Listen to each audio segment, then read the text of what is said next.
I had a discussion with a gentleman named Philippe today, and he was curious about long calls. And every time he looks around the internet, he looks at power options, but he also looks at other services and other ideas and other educators as well. I encourage you all to do that. You want to have a good breadth of options education under your belt because you want to succeed and you want to see the new ideas, and that's great. But Philippe had mentioned to me that everywhere he looks, investors who talk about long calls usually discuss going deep in the money, delta higher than maybe zero point 0.8 on a long call position. And essentially, that's sort of a stock replacement strategy. And his thought was, well, it's very expensive to buy one of those. Why not just buy two at the money calls? If the stock moves up as I expect, I'll still see a profit. Why doesn't anyone talk about buying the at the money calls that are cheaper? And the main reason why is even if you go far out in time, the option that's at the money, I'm going to use Annette as a quick example, the option that is at the money will always have the highest time premium. Not the highest cost, but the highest time value. It's what we reference as the ATM bell curve, which is one of the three core principles of radioactive trading, how we use to manipulate the put option in the married put, as well as take advantage of the proper structure in the income methods. So with Annette at 131.96, the 130 call is closest to at the money. And our daily theta is the highest. That's the rate of daily decay at 0.0432. And the midpoint time value is at 13%. Now, as I go out of the money, the prices decrease, and that's all time value. There is no intrinsic value here. So we're here at the curve, and then that curve is slowly going down. Now, 3.8%, 4.7% for the deeper out of the money. And the same thing related, oh, geez. Let me try that again. The same thing's happening to the time value on this side. It's moving down. Now, the price is going up because an investor is paying for the intrinsic value. Say the 110 here is worth $20 with a stock at 131 or $21. So it's 32. So the time value is only $11 or 7.6% as opposed to 13% of the price, $19 for the option that is at the money or close to $19 in time premium. But his concept was, let's see, do I have my delta here? Yeah. Let's take this one here. Instead of buying 195 call deep in the money at 43.60 and having that risk, if Annette drops down below 94, risking $4,360 for one contract, why not just take a 0.3 delta call and buy 3 contracts at 720 so the cost is half? Or buy 2 contracts here at 0.40, meaning that my overall delta is still 0.8. Yes, here it's 0.87, okay. And if I did 3 of these, it'd be at almost, if I did 3 of these, it'd be at 0.99. Essentially delta in the portfolio related to the movement of the Annette position. So 3 here would only be $21. 2 here would be 38, pretty much close to the price, but just 1 would be 19.05. And the idea being that when investors, educators, talk about the deep in the money call with that higher delta, what they're referring to when they say that there's risk at the money, there's more risk with the at the money or the out of the money, is because you didn't buy anything intrinsically. The price of the option is mostly, if not 100%, time value. Meaning that if you're wrong on the direction of the stock and it starts to pull back, in that case, you're going to see higher percentage losses against your value or your cost into the position if it doesn't work out as you expect. The stock replacement idea using the higher delta does 2 things, and it's mainly done for new investors who are getting into options. When you buy a stock, you're used to trading stocks before you got into covered calls. When you buy a stock, you're buying into a company. You're buying something tangible, something of worth, something of value. It's paper, it's on the internet, but your value is in this company. When you buy a deep in the money call, such as this 95 call here, which is $36 in the money, yes, I'm still paying about $7 worth of time premium, but that is a small percentage of the total 43. If the stock doesn't move, yeah, I'm seeing a smaller theta decay of only 0.03 cents per day, so I'm retaining most of this value. Yeah, this isn't too much higher, I get it, at only 4 cents per day. But as you can see, if the stock drops 2 points, or 2 strike prices, let me say it that way. I'm talking about the 130 strike here. And 2 strikes out of the money is roughly here at 1410. If the stock fell from 131, say down to 121, this option would probably only be worth $13.90 or $14. Now, I'm talking about within the next 2 weeks or so, but you're going to lose a fair percentage. If the stock fell down 10 points or so, I might lose 8 or 9 points here. But that's going to be less than 25% or so of the total position. I'm not expecting to see much of a decay. We bought something intrinsic. We bought intrinsic value into the position, and it's still holding some of that. See, I'd probably lose $8 here, I'm sorry, on this position, and I might lose $4 or $5 here on the at-the-money strike. If it moves up, now Phillipe was exactly correct. If it does what he expects and the stock went up to 140, this is probably going to be at a higher percentage profit on the position. This is going to be a good profit on the position because the higher cost is going to be a lower percentage. And this might be the highest percentage return on the position with the lowest cost. They all work. But the idea why you see, in my opinion, why Phillipe was mentioning he sees more discussion on in-the-money calls that have a high cost and a high delta is because it makes sense to investors that are coming off of stock buying and buying positions. You're buying into a small amount of time value, which I prefer to do. That's why we use the in-the-money puts and the married put position. You're buying something intrinsically. All you're buying here with the at or out of the money options is time value itself. You're fighting time consistently as the trade goes on. Here you've bought something intrinsic that holds value a little bit more. All 3 structures would be profitable if the stock moves up as you expect. All 3 positions will realize some loss if the stock falls against your expectations. And the at the money will probably lose the most percentage-wise if for whatever reason this stock stays right in a bound range of, say, 128 to 132 over the next 30, 40, 50 to 60 days. It's going to see a faster time value erosion because we paid into the most time value. But that, in my opinion, was why he was running into that issue, why you just see many talk about it, because I think it makes sense and it's easier to teach and it is logical.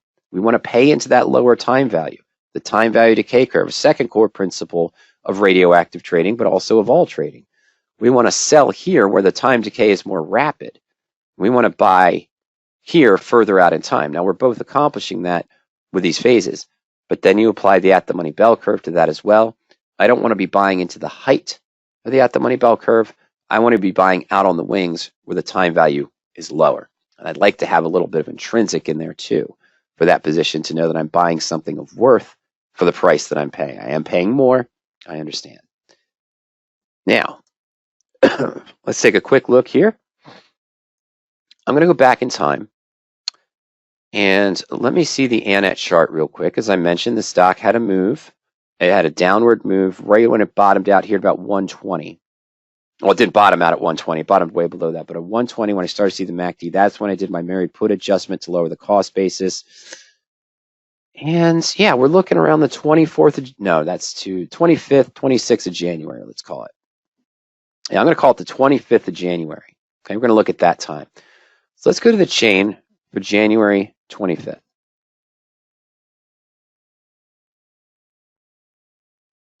And let's go out, not 359 days, let's go to September. And the 95 call at the time, midpoint was 33.70 at the close. We've got a delta, as I mentioned, around 0.835, 0.868. Let's use the 90 actually at 0.68. That's closer to that 0.9. So our 90 call for September, 37.50 midpoint. Stock was at 121.54, highest time value at the money, September 120 strike. I'm sorry, with the price of 17 even. My apologies, 17 even. And the delta is 0.615. So maybe it's a little bit higher, but that's okay. And then that 0.3 delta, 150 is a little stretched. Let's use the 145.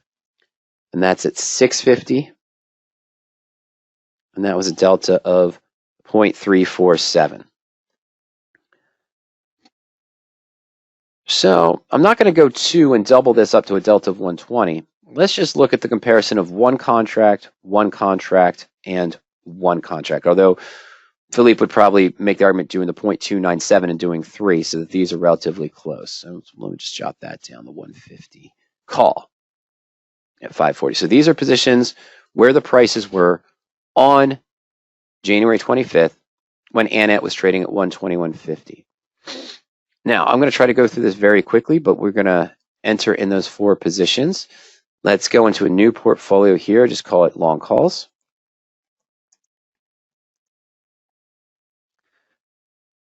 Excuse me, folks. Let's put in about 25K.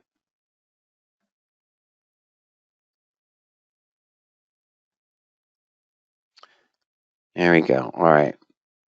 So what I'm going to enter each individual long call. It's going to take just but a moment, but bear with me. So we're going September. My 90 call, one contract, January 25th. And our price was $37.50. Delta of about 0.87. Stock price at time of trade we know is 121. All right, so where are we now? We've got a gain of 10.15. Stock moved up from 121 to 131. That makes a lot of sense, doesn't it? Our delta of 0.89, and it kept increasing. We're about 1-to-1 with the stock movement. Stock's up 10 points. We're up 10 points, 27%. Our at the money.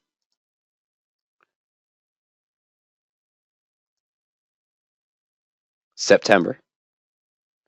It was the 120 call we chose. That had the highest time value at the time. We bought one contract only because it was about 0.62 delta, so we don't want to put it a 1.2 delta. That might not be a fair comparison. But anyway, we're just looking at price changes here.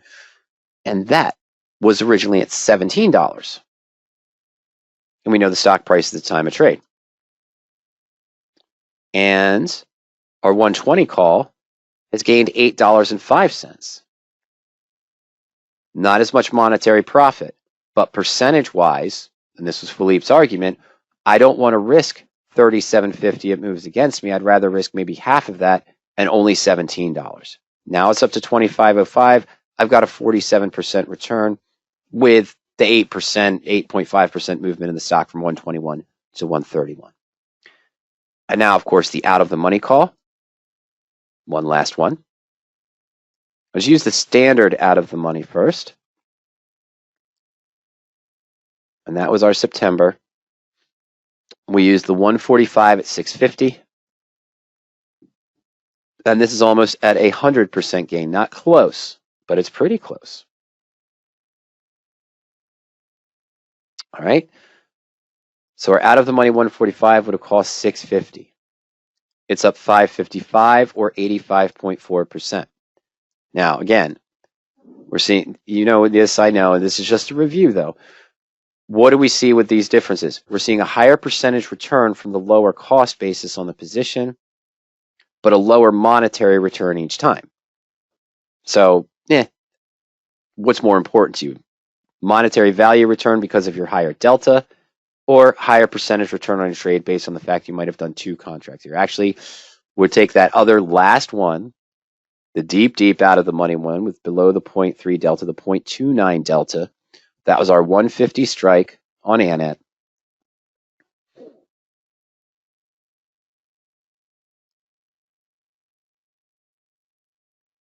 And our cost was, I think I have 540 here. Yep. So this one's almost near 100% gain as well. Date doesn't matter really, but let's just keep it even. So that would have been a price of 140. And of course, an 88% gain or 475. But with a 0.3 delta, maybe we would have bought 3 contracts at 540, putting our total costs up to 1620, just about even with the at the money 120 call, a little bit more than double of the out of the money call, and still less than the higher delta call. I'm sorry. Yeah, I was right. Edit position. Let's convert this to 3 contracts because it was a 0.297 delta, and we're comparing it against the in the money stock replacement of roughly a 0.9 delta of at the time the deep in the money. And we were risking a total of 1,620. So it's still the third lowest cost. It's pretty much even with the 120 at the money in this case. If we did 2 here, it'd be at 1,300.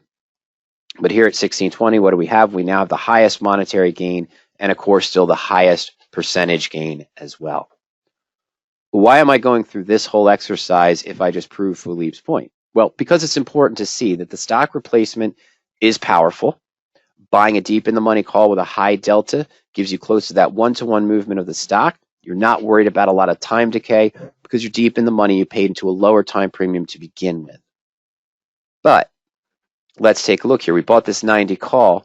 Let's say today, instead of the stock being at 131.96 or plus 10-point movement on Annette, what if it did the reverse from when the stock was at 120 to today and it dropped down, or 121, excuse me, and it dropped down to 111?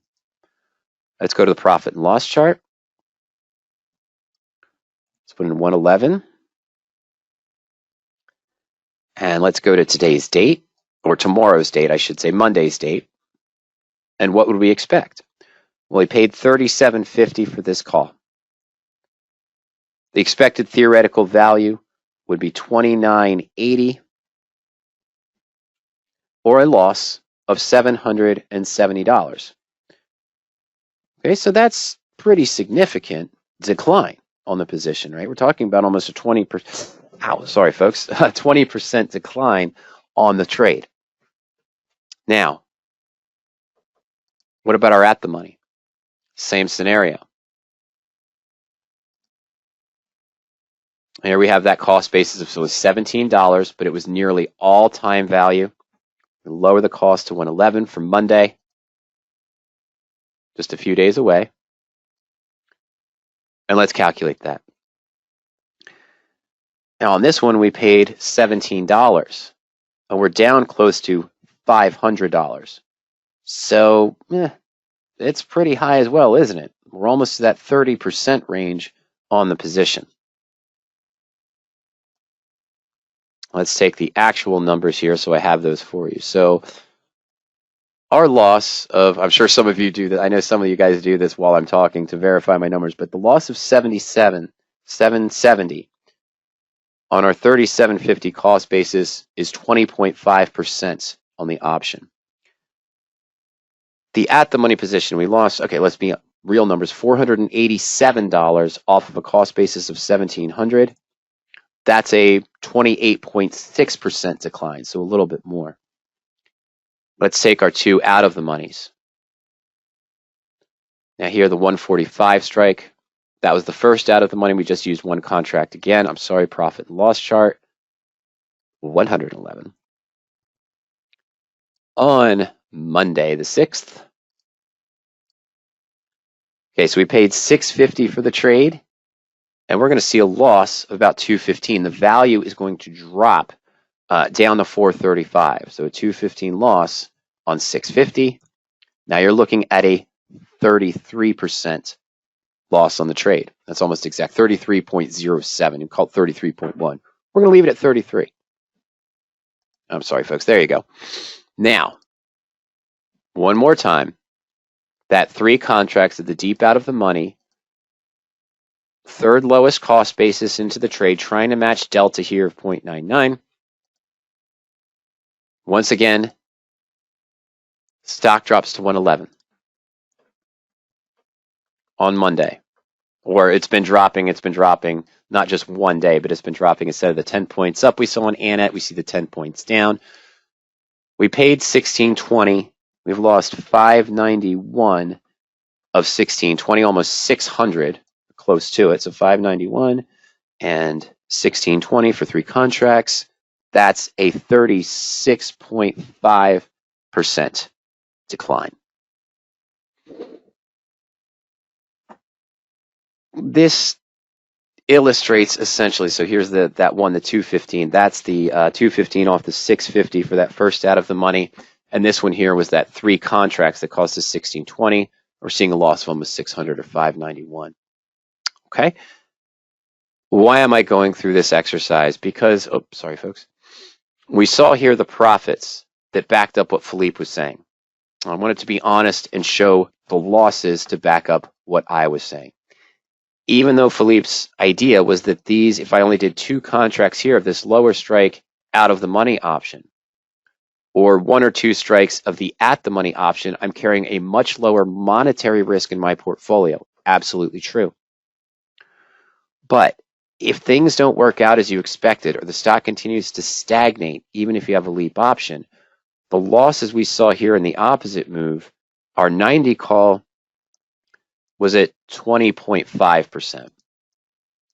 That at the money call at the time, the 120 strike, that was 28.6% loss. The next one, the out of the money 145 by itself, was a 33% loss on the investment. And the last one was 36.5% loss if the stock had moved in the opposite direction. Why this is important is that every time I run a poll for long call traders, they usually state that they're going to set their stop somewhere between the 35 to 50% range, meaning they'd be looking to close out of these 2 long calls in that case if it didn't start to work out. Why? Because of what I mentioned just with the leverage trades of the spreads earlier. You don't want to go beyond a 50% loss because then management becomes difficult. You don't want to take a long call and take it to an 80, 90% loss because it didn't do what you wanted, because now it takes more of a move to get back to your break-even point as well, especially if time is passing, because you're losing that time value you paid because you had no intrinsic. And it takes more of a movement back upwards to get that intrinsic back that's decaying quickly against you as well. The other reason why it's important to look at those loss numbers is another important aspect we talk about. I'm going to try to go to a clearer page here related to the married put and the radioactive trading techniques. There we go. I want some white space over here. I'll use the white space here. Now, we already talked to you about 2 concepts. Time decay curve, that's why we want to buy the far out option. Check, we did that in all 3 in the NNet example. We'd be doing that with the married put. The at the money bell curve, and we sort of saw that in action, but the out of the money ones were the ones, even with the lower time premium, seeing the largest percentage loss. And this takes us to forcing an ideal size trade, why that should only represent 1% of your portfolio. And Phillipe was with that. Whatever value he paid, even if he paid the full $37 for the in the money call, he'd only make sure that it was 1% of his portfolio. If he couldn't afford it, he might buy 2 of the out of the monies to try to match a 0.8 delta. It is a possibility, but you're going to lose more if it doesn't, lose more percentage wise if it doesn't move in your direction, and you might hit your trigger points of when you would stop the trade. Comes down to another concept that's very important in the blueprint, the radioactive trading techniques, that applies to all strategies. The martingale, gambler's ruin. So if I have a 25% loss on a trade, we need a 33% gain to get back to break even. In other words, if I had $1,000 and I lost 25%, hey, I'm down to $750. Well, I don't need a 25% gain of $750 to get back to break even. That's not going to get me back to $1,000. I need a third, $250 of that $750 to get back to break even. If you take a 33% loss on a position close to what those 2 out of the money options were, the 33% loss and the 36.5% on those out of the money long calls, you now need a 50% gain to get back to break even. Right? So I'm down to $677. I need $323 or so to get back to break even to my $1,000. That's 50% of what I have left. And if you take a 50% loss on a trade, naturally you can see where that leads you. You now need a 100% gain to get back to break even. The martingale, Gambler's ruin, the lie of leverage. This is where investors get into trouble with credit spread trades, over allocating to leverage long call positions, because this catches up with you real quick. Why do we advocate proper position sizing? Well, it's obvious. But why do we also advocate the married put positions? Because it's not a factor of 10. In other words, if most of my married puts are controlled to a 5% risk, if I take a 5% loss on a trade, I don't need a 10% gain to get back to break even. This isn't linear. I only need a 5.3% gain to get back to break even. Now, Phillipe is on the right target. He's making sure that even these positions he's talking about with this comparison of stock replacement deep in the money, farther out in time calls with delta of 0.85, 0.9, or 0.95, compared to the at or out of the money options for a cheaper price, we saw how the profits would work if things manifested how you wanted for the trade, and how also the percentages work against you, and how this can get you into trouble. Phillipe at least has the knowledge correctly to know that even if he did 2 or 3 of those out of the money options, the total cost of that leverage call will not represent more than 1 to 2% of his total portfolio value. Because if it does, you take a 50% loss. If it's 10% of my portfolio, my whole portfolio is now down 5%. If I did 25% of my portfolio into these calls using leverage, they take a 50% loss. I'm down 12.5% in my total portfolio. Now I'm almost needing a 17, 18, 20% gain of what I had left to get back to break even of the total portfolio value. That's the slippery slope of the lie of leverage and gambler's ruin. Why we advocate for the married put position that controls risk immediately to only 4, 5, or 6% of the position, and we'll make sure that monetary value does represent only 1 to 2% of the total portfolio value.